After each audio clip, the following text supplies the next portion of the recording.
ADGP MR Ajith കുമാറിനെ ക്രമസമാധാന ചുമതലയിൽ നിന്ന് മാറ്റണമെന്ന സമ്മർദ്ദം ശക്തമാകുന്നതിനിടെ തിരുവനന്തപുരത്ത് നിർണായക യോഗങ്ങൾ. വിവാദങ്ങൾക്കിടെ രാവിലെ മന്ത്രിസഭാ യോഗം ചേർന്നു. ADGP RSS നേതാക്കളുമായി നടത്തിയ കൂടിക്കാഴ്ചയിൽ CPI അതൃപ്തി പരസ്യമാക്കിയതിന് പിന്നാലെ LDF യോഗം ഇന്ന് ചേരും. ഉച്ചയ്ക്ക് ശേഷം ചേരുന്ന മുന്നണി യോഗത്തിൽ CPI വിയോജിപ്പുന്നയിക്കും. വിവാദം തുടരുന്നതിനിടെ ADGP MR അജിത് കുമാർ നൽകിയ അവധി അപേക്ഷ പിൻവലിച്ചു. ഷഫീദ് റാവുത്തർ വിശദാംശങ്ങളുമായി. ഷഫീദ്, മന്ത്രിസഭാ യോഗം അവസാനിച്ചോ? തീരുമാനങ്ങൾ പുറത്തു വന്നിട്ടുണ്ടോ? മന്ത്രിസഭാ യോഗം അവസാനിപ്പിച്ചിട്ടുണ്ട്. ഇനിയിപ്പോൾ നിർണായകമാവുക LDF യോഗമാണ്. ഈ പോലീസ് തലപ്പത്തെ രണ്ടാമൻ RSS നേതാക്കളുമായി കൂടിക്കാഴ്ച നടത്തിയത് പ്രതിപക്ഷം ശക്തമായി ഇതിനോടകം തന്നെ ഉപയോഗിച്ചിരിക്കുകയാണ്. അതിനപ്പുറത്തേക്ക് ഈ MR അജിത് കുമാറിനെ സർക്കാർ സംരക്ഷിക്കുന്നതിൽ CPI അടക്കമുള്ള ഘടകകക്ഷികൾക്ക് കടുത്ത അതൃപ്തിയുണ്ട്.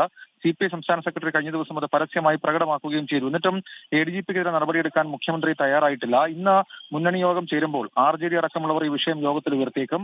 സംഘപരിവാർ വിരുദ്ധ പോരാട്ടമെന്ന് പരസ്യമായി പറയുമ്പോഴും RSSന്റെ പ്രധാനിയുമായി പോലീസ് തലപ്പത്തിൽ ഉള്ളയാൾ കൂടിക്കാഴ്ച നടത്തിയതിൽ നടപടിയില്ലാത്തത് പൊതുസമൂഹത്തിന് മുന്നിൽ സംശയത്തിന് ഇട നൽകിയിട്ടുണ്ടെന്ന് ചില ഘടകകക്ഷികൾക്ക് അഭിപ്രായമുണ്ട്. ഇത്തരം നിലപാടുള്ളവർ യോഗത്തിൽ മുഖ്യമന്ത്രിക്ക് മുൻപാകെ ഇത് പറയുമോ ഇല്ലയോ എന്നുള്ളതാണ് നിർണായകം. ADGPയുമായി ബന്ധപ്പെട്ട വിഷയത്തിൽ പരിശോധന നടക്കുന്നുണ്ടെന്നും അതിനുശേഷം നടപടിയെന്നുമായിരിക്കും യോഗത്തിലെ മുഖ്യമന്ത്രിയുടെ മറുപടി. അതേസമയം അജിത് കുമാറിനോട് മുഖ്യമന്ത്രി മൃദു സമീപനം സ്വീകരിക്കുന്നതിൽ CPIഎമ്മിനുള്ളിലും അഭിപ്രായമുണ്ട്. പക്ഷേ മുന്നണി യോഗത്തിൽ അഭിപ്രായം ഉയർന്നു വരാൻ സാധ്യതയില്ല. RSS രാജ്യത്തെ പ്രധാനപ്പെട്ട സംഘടനയാണെന്ന് പറഞ്ഞ സ്പീക്കർ N ശംസീറിന്റെ വാക്കുകളും യോഗത്തിൽ വിമർശനത്തിന് വിധേയമാക്കും. കൂടാതെ അതിൽ ഏറ്റവും പ്രധാനപ്പെട്ട കാര്യം വിവാദങ്ങളിൽ തുടരുന്നതിനിടെ മുൻകൂട്ടി നൽകിയ അവധി അപേക്ഷ അത് MR അജിത് കുമാർ പിൻവലിച്ചിട്ടുണ്ട്. ശനിയാഴ്ച മുതൽ 4 ദിവസമായിരുന്നു അവധിക്ക് അപേക്ഷ നൽകിയിരുന്നത്. എന്നാൽ ഇപ്പോൾ ആ അവധി അപേക്ഷ പിൻവലിച്ചു. അത് ഏത് തരം നീക്കം അല്ലെങ്കിൽ എന്താണ് ആ നീക്കത്തിന് പിന്നിലുള്ള കാര്യത്തിൽ ഇപ്പോഴും സൂചന വന്നിട്ടില്ല. കഴിഞ്ഞ ദിവസം മലപ്പുറത്തെ പോലീസ് തലപ്പത്തെ ഉദ്യോഗസ്ഥരടക്കം മാറ്റിക്കൊണ്ട് സർക്കാർ ശുദ്ധികലശത്തിന് തുടക്കം കുറിച്ചിരുന്നു. പക്ഷേ MR അജിത് കുമാറിന്റെ കാര്യത്തിൽ മാത്രം ഇതുവരെയും ഒരു തീരുമാനമെടുത്തിട്ടില്ല. മുന്നണി യോഗത്തിൽ സ്വാഭാവികമായും വിമർശനങ്ങൾക്ക് സാധ്യതയുണ്ട്. അനുജ, ഇതിൽ ഏറ്റവും പ്രധാന വിമർശനം ഉന്നയിക്കാൻ പോകുന്നത് CPI തന്നെയാകും. കൂടാതെ RJD പോലെയൊക്കെയുള്ള ഘടകകക്ഷികൾ ഇതിനോടകം നിലപാട് അറിയിക്കുകയും ചെയ്തിട്ടുണ്ട്. പരസ്യമായി തന്നെ അവർ നിലപാട് പറഞ്ഞിട്ടുള്ളതാണ്. ആ തരത്തിലേക്ക് ഇന്നിപ്പോൾ വളരെ കടുത്ത വിമർശനങ്ങൾ ഈ വിഷയത്തിൽ LDF യോഗത്തിൽ ഉണ്ടാകാൻ ഇടയുണ്ട് എന്നല്ലേ മനസ്സിലാക്കേണ്ടത് ഷഫീദ്?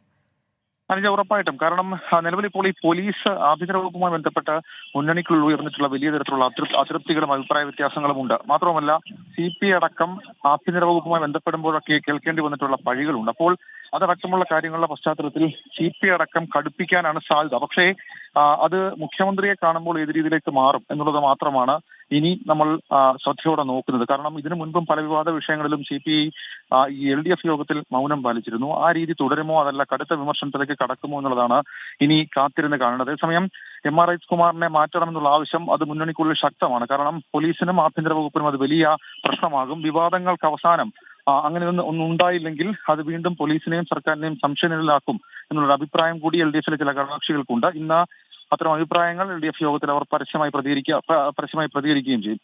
ശരി, മന്ത്രിസഭാ യോഗം അവസാനിച്ചു. ഉച്ചയ്ക്ക് ശേഷം നിർണായക LDF യോഗം ചേരും.